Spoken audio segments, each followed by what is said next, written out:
बारकी सासू मोठ्या सासूला फोनवरनं इंग्रजाची कविता वाचून दाखवत होती. अहो त्याच्याच परीक्षा आहे ना म्हणून त्याला परीक्षेसाठी शाळेत पाठवलं आणि स्वच्छता अभियान काढलं. अहो त्याची लय अतरंगी सवय, जे स्वतःला तेल पावडर लावल ते आरशाला तेल पावडर लावायचं, कायम तो आरसा पुसायला लागतो बघा. सगळं घर एकदम कसं चकाचक निघालं, कबाट बिबाट टीव्ही बिवी सगळं पुसून काढलं. हिरो हिरोईनचं तोंड दिसायऐवजी माझंच तोंड दिसत होतं टीव्ही मध्ये. माझा दुश्मन असणारा का पंखा, त्याला पुसताना मला लहानपणीची आठवण यायची. शक्ती शक्ती शक्तिमान शक्ती शक्तिमान.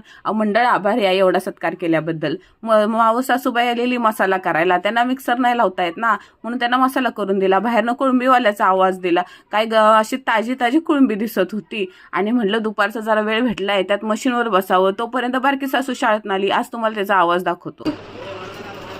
तू असं कसं गुंडाळते, म्हणजे ते कडकड कसं वाचतं आणि तसं का गुंडाळते, असं पण गुंडाळू शकतात आपण.